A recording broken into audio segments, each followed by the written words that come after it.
Hi everyone, আসসালামু আলাইকুম। কাচ্চি বিরিয়ানি খুব মজাদার এবং লোভনীয় একটা খাবার। কাচ্চি বিরিয়ানি পছন্দ করে না এমন কোনো মানুষ নাই। তো আমি আজকে কাচ্চি বিরিয়ানি রান্না করেছি। আমার বাসার প্রত্যেকটা মানুষ আমার হাতের কাচ্চি বিরিয়ানি অনেক বেশি পছন্দ করে। বিশেষ করে আমার ছেলে অনেক বেশি পছন্দ করত। তো আজকে আমি কাচ্চি বিরিয়ানি রান্না করেছি, সেটাই আপনাদের সাথে শেয়ার করছি। আপনারা একটু কষ্ট করে দেখতে থাকুন। এখানে আমি 1.5 কেজি উপরে খাসির মাংস নিয়েছি, আর মাংসটা আমি একটু লেবু আর লবণ দিয়ে কিছুক্ষণ ভিজিয়ে রেখে তারপরে সুন্দর করে ধুয়ে নিয়েছি। লেবু দিয়ে ধুয়ে নিলে খাসির যে ভাবটা ওটা চলে যায়। তো প্রথমে আমি পরিমাণ মতো লবণ দিয়ে নিব, তারপর দিব টক দই। আমি আসলে আমার মতো করে রান্না করছি, আমি কোনো রেসিপি শেয়ার করছি না। তারপরে আমি আদা রসুন বাটা দিব, আর কিছু পেঁয়াজ মানে বেরেস্তা আমি বেটে দিয়েছি এখানে, আর কিছু পেঁয়াজ বেরেস্তা আমি এইভাবে দিয়ে দিব। এইভাবে দিলে আমার কাছে মনে হয় স্বাদটা খুব ভালো আসে। তো আমি পেঁয়াজ বেরেস্তা দিয়ে দিয়েছি, আর সাথে আমি বাদাম বাটা তো অবশ্যই দিব। আর দিয়েছিলাম কাচ্চি বিরিয়ানির যে রাঁধুনির প্যাকেট আছে, পুরা প্যাকেটটাই আমি দিয়ে দিয়েছিলাম। আলু বোখারা দিয়েছিলাম কয়েকটা, আর সাথে দিয়েছিলাম কাবাব চিনি, তারপরে একটু জিরা গুঁড়া দিয়েছিলাম, আর পরিমাণ মতো ঝাল দিয়েছিলাম। ঝালটা যে যেরকম খেতে চাই, বেশি খেলে বেশি দিবে। আর এখানে আমার স্পেশাল ঘরে বানানো একটা মশলা থাকে, সেটা দিয়েছিলাম। এখানে কিছু গরম মশলা দিয়েছিলাম, সাথে তেজপাতা দিয়েছিলাম, আর কিছু কাঁচামরিচ মাঝখান থেকে ভেঙে এইভাবে দিয়ে দিয়েছিলাম। তারপরে আমি একটা বড় এলাচও দিয়েছিলাম, আর পরিমাণ মতো আমি তেল দিয়েছিলাম। আমার মুঠের 3 মুঠ মতো, যেহেতু 1.5 কেজির উপরে মাংস। আর এখানে আমি মানে 1 মুঠ মতো আমি ঘিও ইউজ করব। ঘিটা দিলে ফ্লেভারটা খুব ভালো আসে। তারপরে আমি সুন্দর করে এটা মাখিয়ে নিব, খুব ভালো করে মাখাতে হবে। তারপরে আমি এখানে আলুটা একটু জাফরান দিয়ে ভেজে রেখেছিলাম কাচ্চির মধ্যে। মানে আলুটা মানে খুবই খেতে ভালো লাগে। তো আমি এখানে আলু দিব, আর একটু কেওড়া জল দিয়ে আমি রেস্টে রেখে দিব 2 থেকে 3 ঘন্টার জন্য। যদি হাতে সময় থাকে আগের দিন রাত্রে এভাবে ম্যারিনেট করে রেখে দিলেও হয়। তো যেহেতু আমার সময় কম ছিল, তাই আমি 2-3 ঘন্টার জন্য রেখে দিয়েছিলাম। আর এই পাতিলে আমি রান্না করব, তাই এটাতে রেখেছি। এবার আমার দ্বিতীয় স্টেপে আমি চলে যাব। আমি এখানে চাল নিয়েছিলাম 1 কেজি। তো আমি বড় একটা পাতিলে মধ্যে একটা শাহি জিরা, তেজপাতা, গরম মশলা, একটু তেল, আর একটু বেশি করে লবণ দিয়ে পানিটা যখন ফুটে এসেছে তখন আমি চাল দিয়ে দিয়েছি। আর চালটা আমি 1 ঘন্টার জন্য ধুয়ে ভিজিয়ে রেখেছিলাম।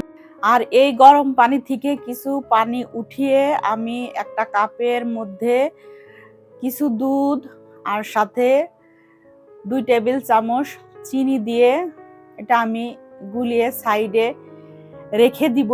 দিয়ে আমি পরবর্তী স্টেপে চলে যাব। তো চালটা যখন 80% হয়ে যাবে, যখন হালকা ভিতরে একটু সাদা ভাব থাকবে চালের, তখন চালটা হয়ে যাবে। তো আমার চালটা হয়ে গিয়েছে। এখন আমি লেয়ার করে আমি এটা মানে রাইসটা দিব। তো প্রথম লেয়ারের জন্য আমি চালটা এইভাবে পানি থেকে সেকে এইভাবে মানে মাংসের উপরে আমি সুন্দর করে বিছিয়ে দিব। তো মানে অর্ধেক পরিমাণে চাল দিব, আর অর্ধেকটা আমি পরবর্তীতে দিব, মানে পরে দিব আর কি। তো আমি চালটা সুন্দর করে বিছিয়ে দিয়ে তার উপরে আমি কিছু বেরেস্তা দিয়ে দিব, তারপরে দিব কয়েকটা কাঁচামরিচ দিব, তারপরে আমি কিছু কিশমিশ দিব। তো এগুলো আসলে ধাপে ধাপে এইভাবে দিলে ভালো হয়। আর কাচ্চি বিরিয়ানিটা আসলে কয়েকটা লেয়ারে রান্না করতে হয়, কয়েকটা ধাপে এইভাবে করে রান্না করতে হয়। তারপরে আমি দিয়ে দিব একটু ঘি, তারপর একটু গুঁড়া দুধ দিব। গুঁড়া দুধ দেওয়ার পরে বাকি যে রাইসটা ছিল সেটা আমি আবার এই রাইসের উপরে সুন্দর করে এইভাবে বিছিয়ে দিব।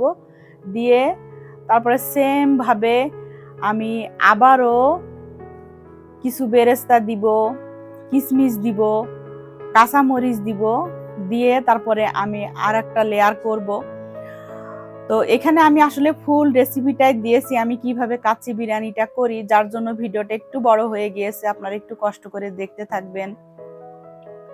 তারপরে লাস্টে আমি আবার একটু ঘিও দিব, দিয়ে আমি যে দুধটা গুলিয়ে রেখেছিলাম সেটা এখন আমি পুরা রাইসের উপরে এইভাবে ঘুরিয়ে ঘুরিয়ে পুরা দুধটাই আমি দিয়ে দিব, আর এটাতেই কিন্তু রান্না হবে। আর লাস্টে একটু জাফরানের যে গুলিয়ে একটু দিয়ে দিব, এটাতে আসলে কালারটা একটু কালারফুল হয়, তো দেখতে বেশ ভালো লাগে, খেতে তো মানে এমনিতেই যে মশলা দেওয়া হয়েছে সেটা টেস্ট থাকে, এটা জাস্ট একটু কালারের জন্য। তো দেওয়ার পরে আমি এখন এটা সিল গালা করবো আর কি।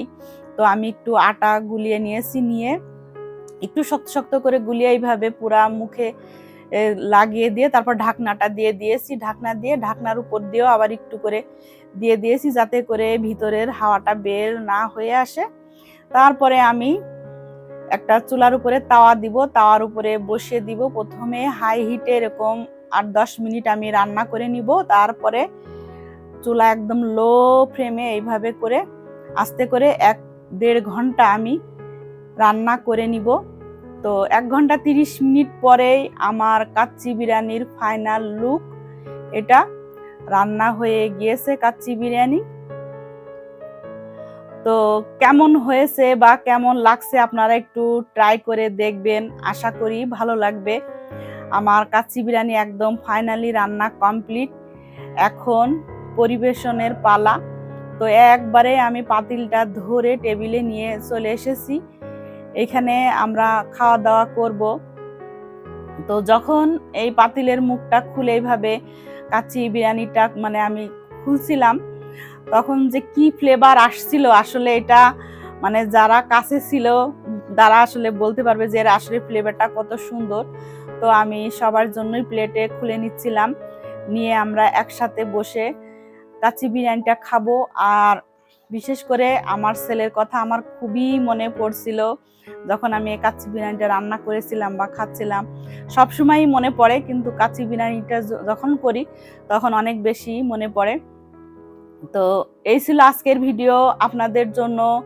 আপনারা সবসময় ভালো থাকবেন, সুস্থ থাকবেন, অনেক সুন্দর সুন্দর রান্না করবেন, নিজে খাবেন, অন্যদেরকে খাওয়াবেন, দেখবেন অনেক ভালো লাগবে। বিশেষ করে এই রেসিপিটা দেখে একটু ট্রাই করে দেখবেন, আশা করি ভালো লাগবে। যারা নতুন রাঁধুনি তারা ট্রাই করে দেখতে পারেন, ভালো লাগবে ইনশাল্লাহ।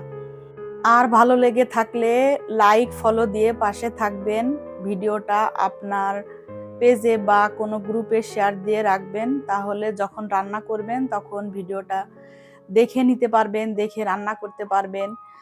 তো এই ছিল আজকের ভিডিও আপনাদের জন্য। আপনারা সব সময় ভালো থাকবেন, সুস্থ থাকবেন। আল্লাহ হাফেজ।